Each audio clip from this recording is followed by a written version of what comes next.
Hello, welcome to another video of showcase and a setup for a game called Kaiju Defense. So, after a big pause, I decided to do some more game designing again, and this is what came out. So, let's talk about the game. So it is a state of siege game, which I really like, but set into the Godzilla universe, where we have these big monsters attacking Earth, and we're gonna be like a special part of the UN trying to combine forces and fight them and push them back and keep the cities from, getting destroyed, people from getting killed. And our job is to keep the world crisis at bay so it doesn't go off and panic and everything crumbles and society crumbles. So this is what we're trying to do in this game. How it was made? Well, I had a little project called like Tiny Little Kaiju, which I was planning to make a little travel game with not so much components, but let's just say it got out of the hand, so it became this game with lot of stuff and Chrome, and you'll see how it works.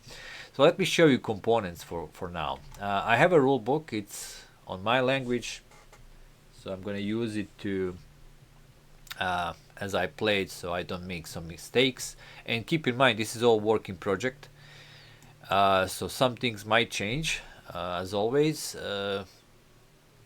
I already tested the game multiple times. It's working, so that's good. And so far I don't have any changes to do, but it could happen. Like for instance, I noticed some small mistakes I need to fix. So I have a rulebook. We have decks of cards. We have major crisis cards. I'm not going to explain how they work. I'm just going to show you. You're going to see that through the playthrough, as always. We have the event deck. 84 cards of the events. We have okay, let me show you a bit. Yeah, event cards. Kaiju deck, which represents each kaiju because they do have their special abilities, and as they show on the map, you'll see how they work and what they do. We have these projects which we can build. Oops, sorry. Let me show you. So you can build units, and we're gonna place them on the map. Let's talk about the map. We have the Kaiju Crisis event, as is in every State of Siege game. This is where we're going to place our deck of cards, and then each turn we're going to draw a card and do some event. UN resolution space, where we have these white cubes which represent UN members. This is where we're going to get money for doing stuff, because without the resources it is not possible to even move units on the map. And there's a place for UN Secretary General, and this is what these tokens are for, these 4 tokens. So we have 4 nations in the game: USA, Japan, Russia, and China, and they will preside over the UN and help us as we go. This is a national production part of the map. This is where we produce units, and again we have 4 nations that can do production, and these tokens are double-sided, so production can be active or inactive. You'll see how that works. In the center, of course, is our strategic map, where we have sections of the world. We have USA, South America, Europe, Japan, and China. And this is where the kaiju attack is going to happen. And these are the cities we need to keep safe, like in Europe, which is area 6. We have Madrid, Paris, and London, which needs to be saved. Lots of cities in Japan, because Japan is always attacked, as you know, and you'll see how that works. So basically on this strategic map, all the units and kaiju is going to move and stuff's going to happen.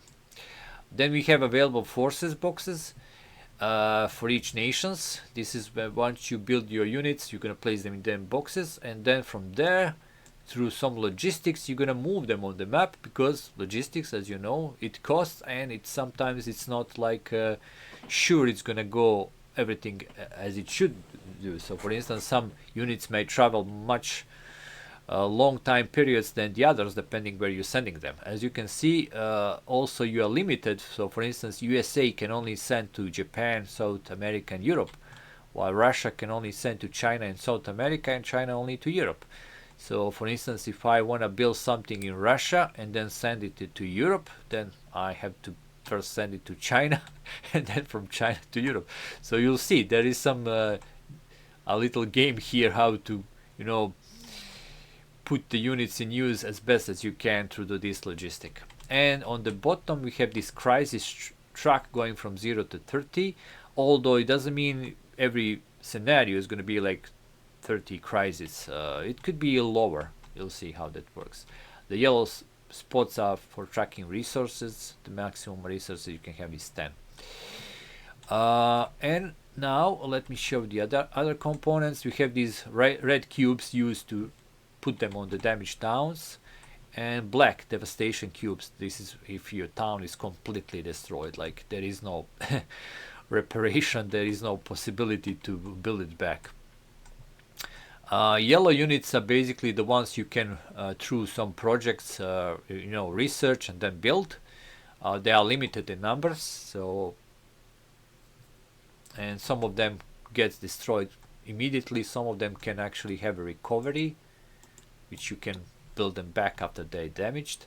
There are special units with these little stars that you can build, and there are also special units for each nation here on the bottom. So for instance, USA has USA Navy and Air Force. We have Chinese armies, Japan's self-defense force, and in Russia we have ballistic missiles and strategic bombers.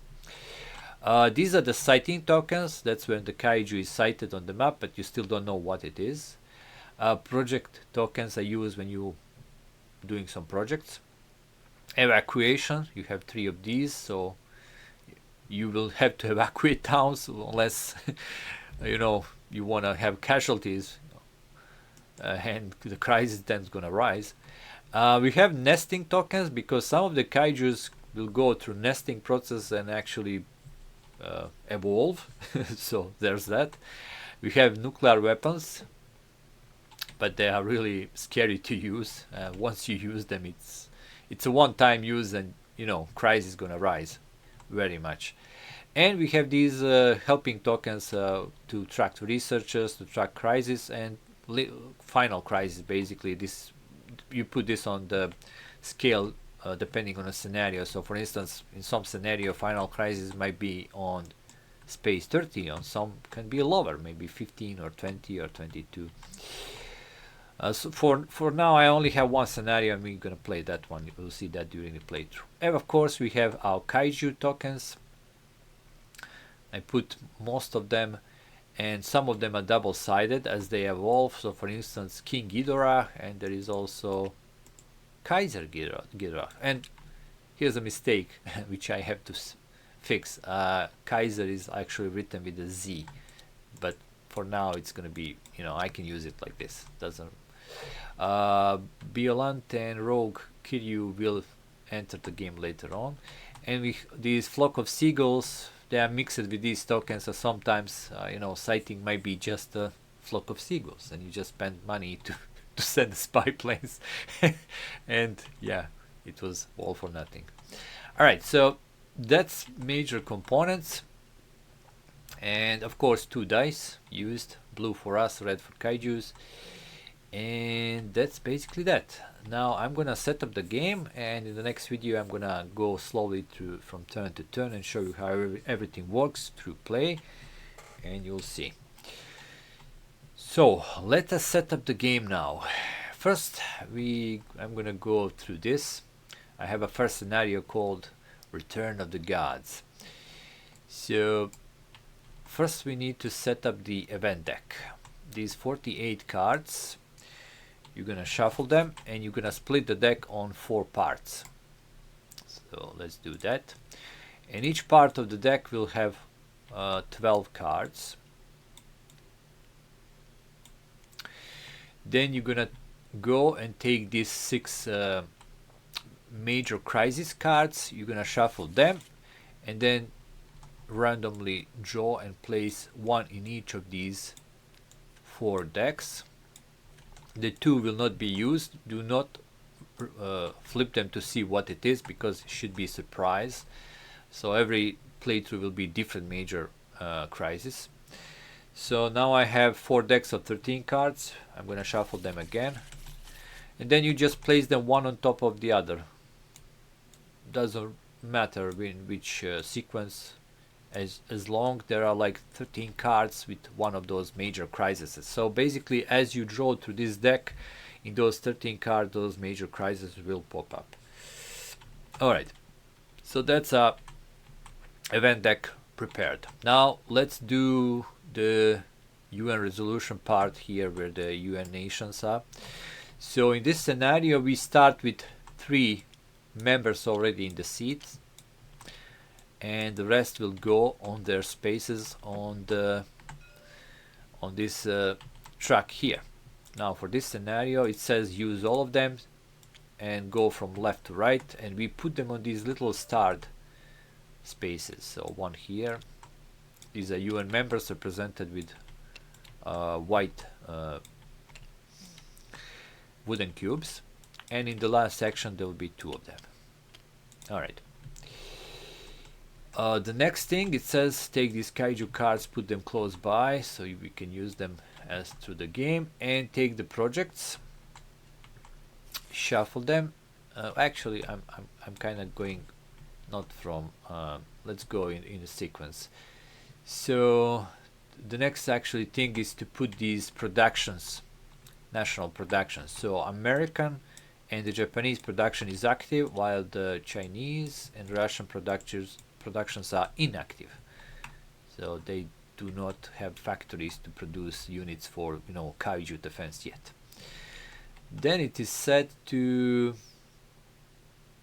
take all the special national units and place them in their available box here, and they should be face up, so not on the recovery face.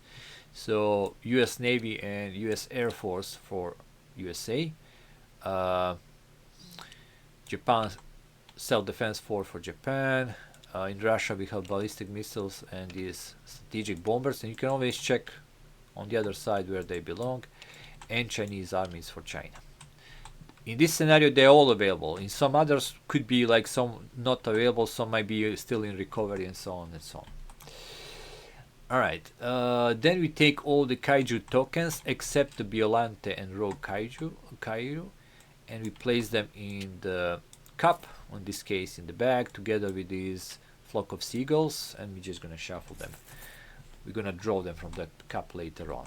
And then it is take these projects, shuffle them, and draw 3. So we have 3 starting projects that we can research. In our case, it's going to be N100 vehicle, assault helicopters, and maser tank. So that's nice. And lastly, we place these little tokens. Resources starts on 0. Our crisis also starts on 0. And our final crisis is on 30 in this scenario, so lots of time. Well, we'll see. And I think that's it. Yeah, that's it. We take a dice close by so we can roll them, and we are basically ready to go. That was the game setup, and in the next video I'm gonna show you how the game plays. Until then, see you and goodbye.